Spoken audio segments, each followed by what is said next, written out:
Allison Chavez. I'm the co-founder of Sweet Paris Creperie and Cafe based in Houston, Texas. And truly, Sweet Paris all started with a craving for crepes. And my husband and I never thought we would end up in the restaurant industry. We were in banking and real estate. And it was that love and for crepes and the nostalgia for the crepes in Paris that really sparked the idea for Sweet Paris. And now we have 11 locations between Texas and Mexico, and we're expanding to Miami this year and Dallas. So you talk about, you've mentioned it before, you and I have spoken before, Sweet Paris is a lot of like Texas-sized crepes. Yes. It's a lot about like bringing Paris to Texas, and now you guys are going to Miami and bringing Paris to America. Can you talk a little bit about that and what that's like? Absolutely. When we thought of Sweet Paris, we really thought we wanted to transport people out of the hustle and bustle of Houston at the time, and now many locations, into a Parisian bistro. But we knew we had to leave our Texas customer satisfied. So our crepes are Texas-sized crepes. The fillings are generous and the menu is broad. But we truly wanted people to feel like they were coming to a European bistro with no passport required. So between the ambiance, the music, and the colors, we have created this environment that we really want people to take a moment and sit and enjoy their coffee from a real coffee cup and enjoy beautifully plated food that is quite Instagram worthy, and just enjoy it with their friends. And so I think we've achieved that here, and we realized quickly that it's something that could be replicated, and so we could bring it to other markets. And when we thought about going to Miami, there's some real similarities in the demographics between Texas and Florida. We enjoy a really international audience in Houston, as kind of the crepe translates into many cultures and just food history. So the crepe is really just the vehicle for all these deliciously international flavors. We have a lot of Italian influence in our menu. And when we looked at Miami, I mean, people enjoy eating outside on patios and just kind of taking their time. And so we thought this atmosphere, this energy was something that we wanted to be a part of. So we immediately started looking for locations there and have 2 in the works, and are 2 ready to go and 2 in the works. Your big ideas is that, you guys really capitalized on Instagram when it first came out. You started Sweet Paris around the time that Instagram came out, and a lot of your food, as you were just saying, is Instagrammable. You created this experience where people can step into a Parisian cafe. Can you talk a little bit about how you were able to really grab the attention of people and really capitalize on this new social media tool? Absolutely. When we opened Sweet Paris in May of 2012, up to a couple weeks before we opened, we didn't even know if we were going to offer the crepes in cones to go or plate them. We soon realized that Houstonians don't like to walk in the heat and eat their food. And so very fortunately, we decided to plate the crepes in a beautiful way that was just kind of a stunning plate. Not knowing at the time how important food photography was becoming in food culture. And so the moment we opened, our organic marketing really happened from our own customers and fans who were snapping pictures of their plates, sharing it with their friends. And the rise of Instagram really kind of started with this sharing of kind of foodtography. And we were just fortunate to be kind of on that first wave of that. And the fact that we decided that plating the food beautifully, obviously the taste was delicious as well.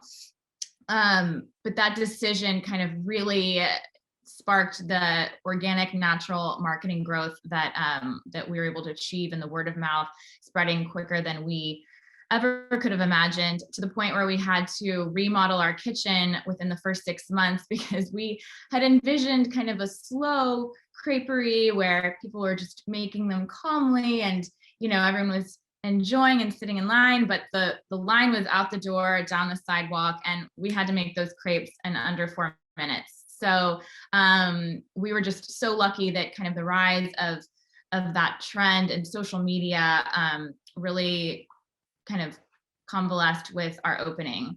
And to a second point, we decided from the beginning, we are barely millennials ourselves, but we wanted to make this an accessible restaurant, like an elevated aspirational experience, but an accessible price point. And in order to do that, we chose a fast casual model, which appealed to us as at that time 26-year-olds, and I think appeals to a broad audience, but especially millennials wanted, made fresh to order food, don't necessarily want to spend too long sitting for a formal dining experience, but we chose that counter service model. And, I think that enabled us to keep our prices accessible, and also drew that audience very quickly. So I think that really, that decision and that model, I think, is something that has grown so much in the last decade and will continue to do so as people want fresh, made to order food, but again, don't necessarily want to make that time commitment or that price point commitment for a formal fine dining experience. So how has it been learning the restaurant industry? I mean, you're not from it. How has it been learning the ins and outs? I mean, I'm sure you didn't even know the word fast casual 10 years ago. Embarrassingly, yes. We recognized our strengths and weaknesses from the beginning. And so my husband and I, Yvonne and I, absolutely hired someone from the beginning who would be an operational manager in our organization. We did not pretend to know what we were doing in terms of operating the restaurant on a daily basis. And it certainly takes a special personality to be someone who can be in a restaurant all day and putting out, literal kitchen fires. But we hired an amazing French gentleman from the get-go, spoke the language, spoke the love language of crepes, and he really helped us, start on the right foot operationally. And Yvonne and I leaned on our strengths, which were from the business perspective, from the real estate perspective, and from the experience that we wanted to create for ourselves and for our customers. And we've continued to really focus on that. Obviously, the restaurant and having the right staff in place is so important, and we treasure our team members so much, especially in these last 2 years that have been so difficult for everyone. But we focus a lot on the real estate and choosing where Sweet Paris goes because we quickly understood that our concept belongs in a very lively kind of live, eat, work, play environment. And so we really target lifestyle centers where people do that. And people at the beginning were often like, oh, you're in a place with so many restaurants on your block, isn't that so much competition? And we said, on the contrary, it really creating these kind of dining destinations is what we want to be a part of, and that energy and driving people to those places.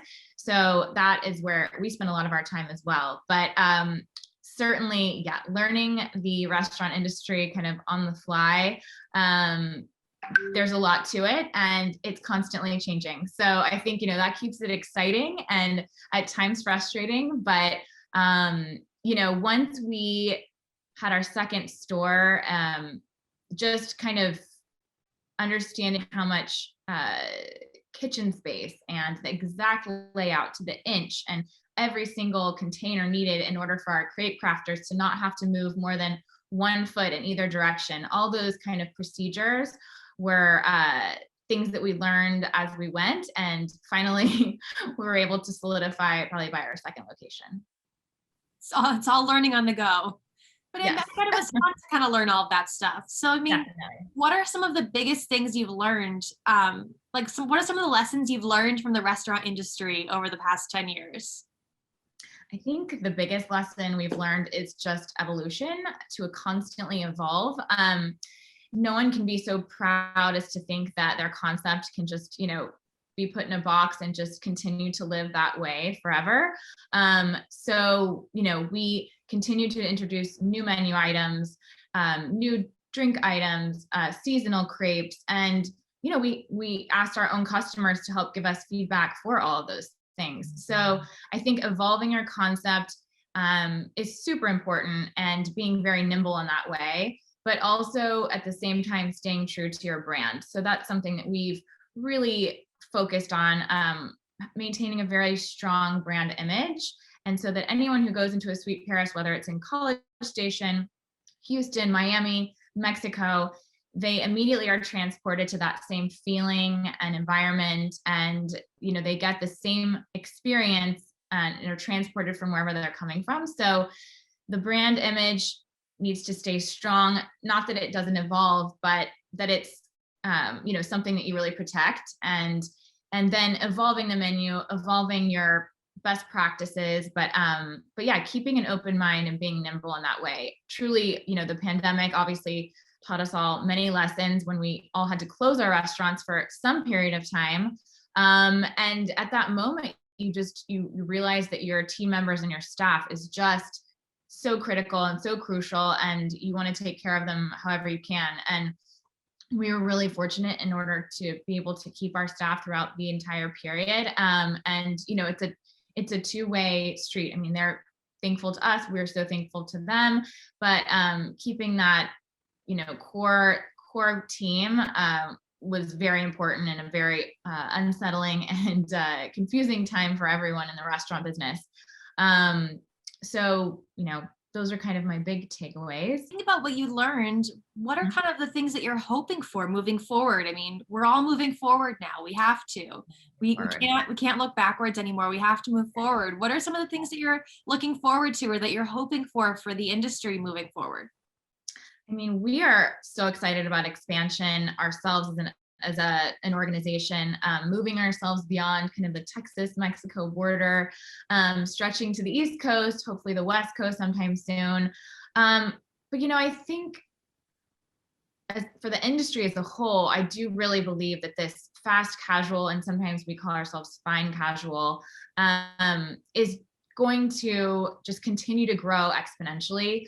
I don't think millennials and then Generation Z, similar expectations for what they look for in dining experiences. I think that what's going to be most important is creating an experience. After these last 2 years, we're all sick of cooking in our homes, but we're going to go and seek experiences. We want experiences. We want to be with the people we enjoy dining with, but we want ambiance, and we want to have something special. We're not just going to get food and just to feed ourselves. It's important, but what's most important is that experience. And so I think you'll see more concepts really leaning into that and creating a full experience, not just focusing only on the food, but everything that comes with it, which absolutely, we have all of our senses, and we eat with all of our senses, our eyes, our ears as well. So I think that will be something that's important. I think you'll see the concepts that we're just kind of relying on being a common everyday staple might be more often to fall off. And then those that are a little more niche will continue to proliferate. So that's my hope, at least. And that, as people have missed traveling, they're going to be looking for those kind of experiences in their daily life. So we have a lot of time to catch up on lost time. And hopefully they go to Sweet Paris. Yes. No passport, no COVID tests.